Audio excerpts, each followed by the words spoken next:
Hey guys, what's up? It is Christina from the Bravo Ish Talkers. We are here. We are excited. There is so much to dive into. I can't even take it, especially after coming off last night's Summer House. I cannot wait to get into it. So many thoughts.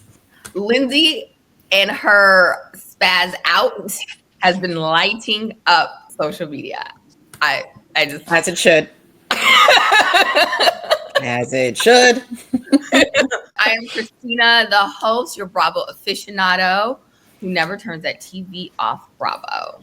And I am Ramona, the Bravo historian. And I'm Tiana, the lover of all things Black Bravo. We are losing a show, and I'm happy because that means Heavenly will be on silent for a little bit. At least not in the forefront, not at the top. As soon as I turn on social media, here she is screaming at people. You talk too fucking much. You shut the fuck up. Daddy must love this voice because it's like nails on a chalkboard for me.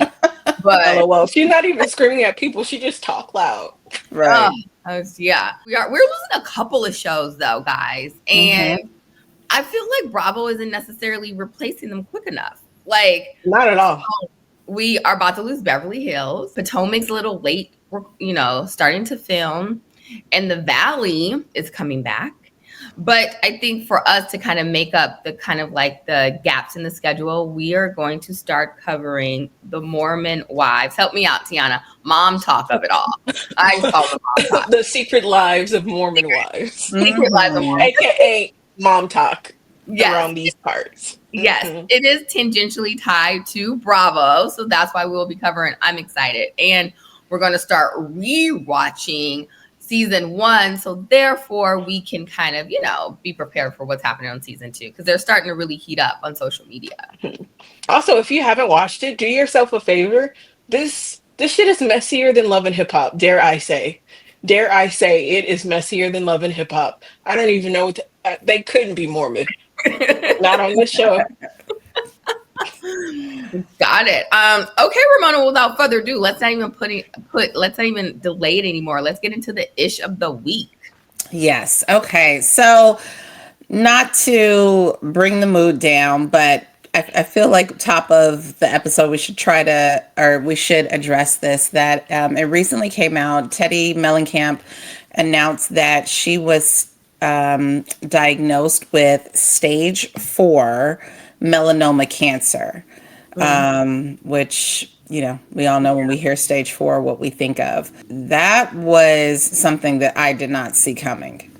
Yeah, especially with her having removing the tumors inside of her brain. It seemed like there was still hope after that. I don't know. And then I just saw an article today, her father made a comment. It was either I think it was Us Weekly, saying he's already kind of preparing. And I was like, okay, this is a little morbid.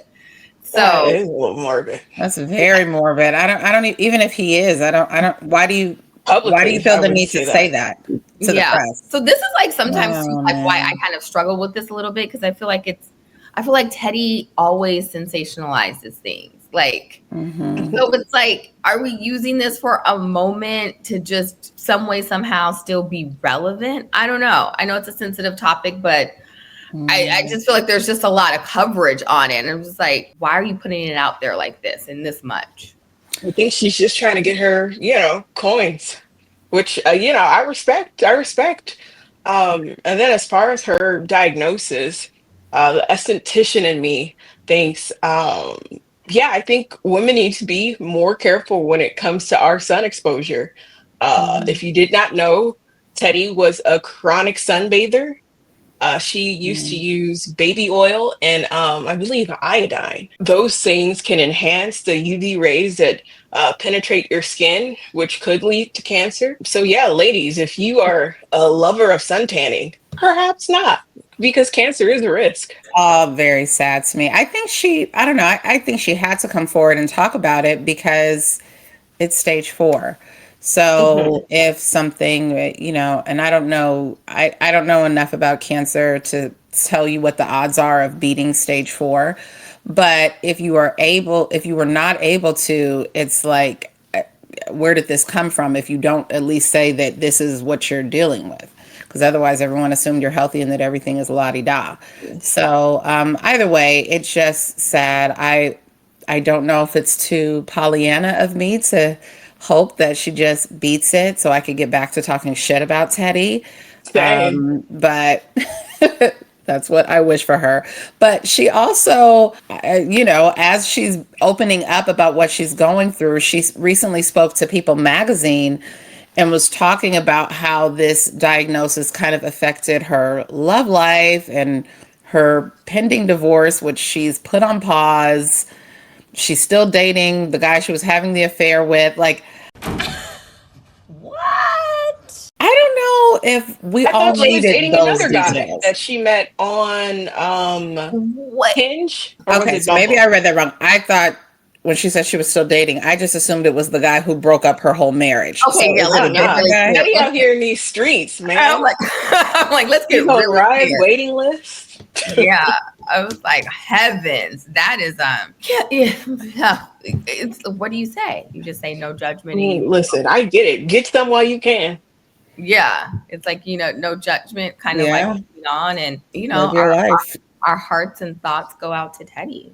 Yeah, Yeah. What else you got? absolutely. All right, so picking up the mood a little bit. All right, the show that got announced this week is probably the show that we were least surprised to hear getting announced this week, because I feel like we have been waiting for an announcement for over a year for this show. And that is Next Gen NYC. And the star marquee people that they're promoting, of course, we all knew it was going to be Gia Giudice from Waking Up in the Morning, thinking Oh, so many heavens. things. Waking up in the morning, thinking about so many things. I just wish things would get better. I'm trying to get rid of them. Just want to get better. But it's also Ariana Bierman, Kim Zolciak's daughter. It's Erin Bierman. Who I think honestly is going to be the breakout star of that show. Like, I think so too. like I just love the brashness, the harshness, the directness. Who the is Ben Affleck? Did you just say who is Ben Affleck? I did. And then I like Ariana. yeah, and then you have like Brooke Smart. My mom and I have a tumultuous work relationship. I don't know why you say that. You fired me last week. Whoops. Like who I feel like is the same that he was on Salt Lake City. Love him. Yeah. And also Riley Burris, because we all know that she moved to New York to go to school. I'm calling your mother. It better not be on the card I pay for. But then rounding out the cast, it seems like they have some friends of as well. Damon Dash and Rachel Roy's daughter, Ava, is going to be on there. I already heard a Becky with the good hair reference, so I am so here for that. Whatever episode that comes out on. I'm dying to know from that camp how they reacted to the whole Becky with the good hair. But then they also have some other friends that we're gonna get to meet. So I'm looking forward to the show. They? Like who are the other friends? Randos. Okay, because I feel like Damon Dash daughter barely made the cuff of being recognizable, and then it just falls off dramatically. I'm like, who are these other couple ones? I don't know. They're randos, but yeah, it would have been nice if the whole cast was all kind of Bravo legacy kids, but there's only so many that live in New York City, and the Hadid girls and Lisa Rinna's girls, they ain't answering that phone. Lisa Rinna's girls can. Let's just be real. Anywho, no, not Amelia. Why? Amelia has actual model. Yeah, no, she's like supermodel, booked in shows. She's walking for Dior, Chanel, all of that. The one that dated Scott. I can't keep him straight. The one that dated Scott Disick. Yes. Okay. Yes. Now Delilah put her career on pause because I think she had some health stuff. I recently listened to Harry Hamlin was pimping his sauce on Jeff Lewis' show. Oh, okay. And I was recently listening to it. So, but she's getting back into modeling too, but she's not that Amelia is the full on in the Kendall Jenner lane of supermodel. Really? Okay. Yeah. Okay. Yeah, put And some she's a respect lot on her more name. talented than Kendall. Let's put a little bit of respect on Amelia's name. Yeah. I think Kendall's talented. Okay. Mhm. All right. But yeah, What? next gen show.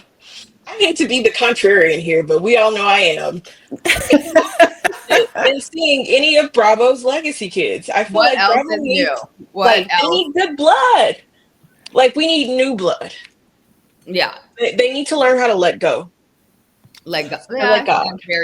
that is Well, very there is going to be some new blood. There's going to be some people that we don't know that are in there, but I think these are very likable kids. Like as far as not Gia. um, Not Gia at all. At And all. that's honestly why I'm not really looking forward to it, if I'm being honest. Why is It's she on just like television? it's I have it's mixed feelings about her.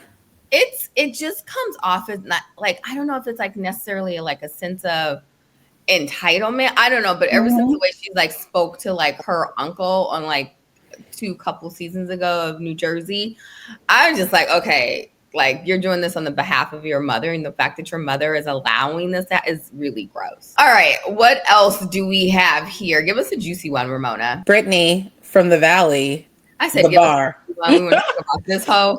Okay. Yes. Yes. Okay.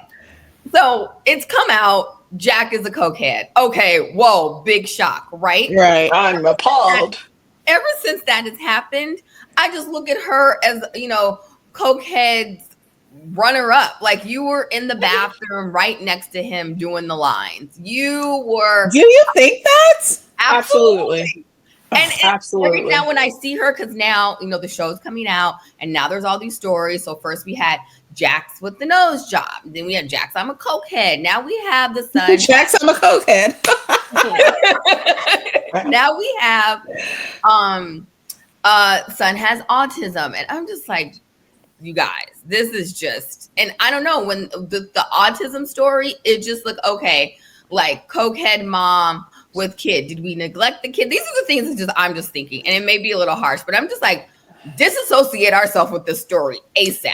Like, okay, I'm going to be the Brittany defender here. I don't think she was doing lines with him. I think she knew what he. No, why do we assume that? Just because she's in a relationship with someone who's doing coke doesn't mean that she's doing it. But she did know about it. She obviously knew about it. You're married. Everyone in Hollywood does coke. You're married to someone who put you on.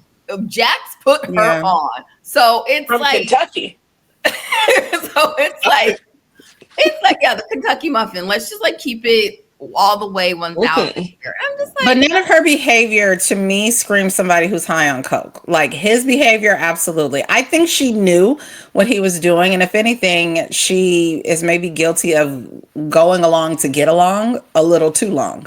But I would not say anything about like what his coke usage was doing affecting like her mothering skills or anything like that. So I guess we just forget the first season of The Valley when she was like, Jax was just like on her head, on her ass. She's sitting there like not reverse, like riding someone at a bachelorette party. She's like, they keep saying she's drunk off the rails. I was like, I don't know. But that's her go. That's what she was doing when she was going out. I don't know. Like drinking. I didn't get the like, oh, she wakes up with a bottle of Jack vibe.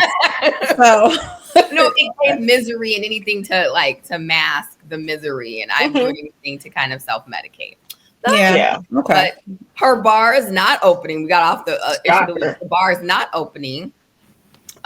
Which I was like, okay. That's great. No one was checking for it. I don't think. And based on how you decorated Jackson's bar, maybe we didn't want the bar. Zero plans to go to it. Yes. Yeah. So then let's move along. Okay. So juicy story. Now this came out a few weeks back. I don't know if you guys heard about all of this, but number one, are you familiar with Zackary's Daiquiris? Do you guys know what that is? I'll fill you in. It is a bar in Charleston opened by Leva and Bonaparte and her husband. And it's like a daiquiri bar. Like it's all a frozen drink, but a la 50s soda shop kind of decor. Anyway, when they recently opened and there was a long line, people waiting to get in, and apparently There were some young black men there dressed in Jordans, ripped jeans, and someone from Zackary's Daiquiris told them, I'm sorry, our dress code, you cannot have ripped jeans, you cannot wear Jordans or sneakers. And so they left. But what other people in the line noticed that there were plenty of people already in the restaurant who were not black who had on those very things.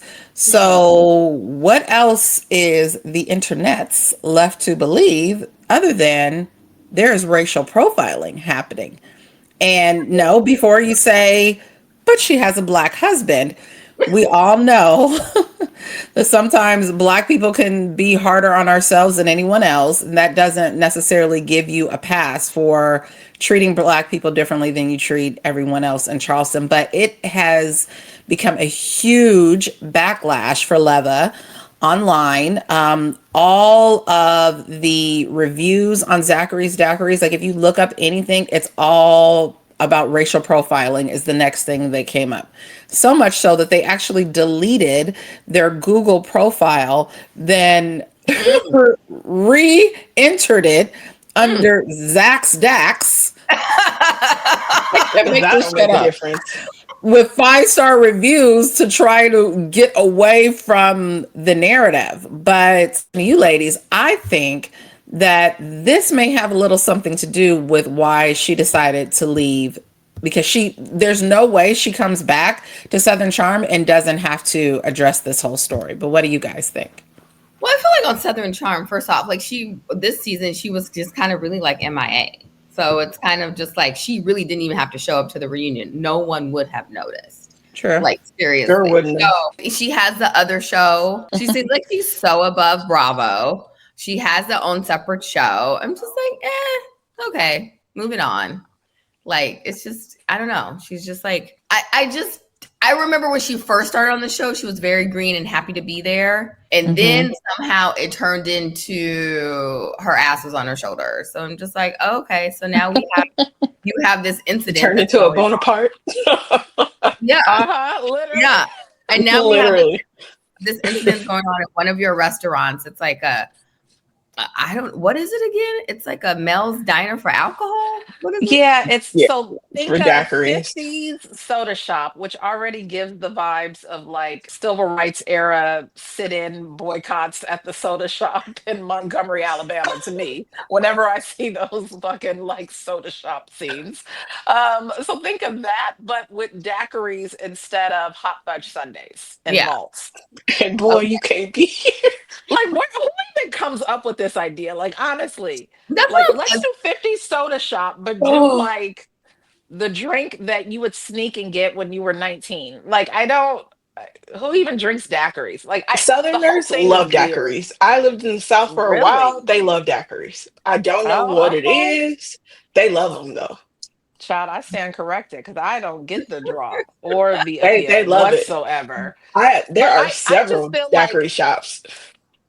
So I was not drive-through daiquiri shops. Oh, this is a thing. It's a thing. This is like the Sonic of the South. Okay, noted. But can I just say, I've always found Leva to be Judge Judy. Ever since she became a full-on cast member, like always correcting. Remember with Catherine and the monkey emojis, like everyone who is anything less than morally superior, Leva is here to tell you about yourself, her and Vanita, like how you could get yourself right, what you need to do to take accountability. And so how convenient when this comes out about one of her establishments that she doesn't have to be there to answer for it. I just find it convenient. Get Garcelle on the job. Okay. She'll get to the bottom of it. I don't speak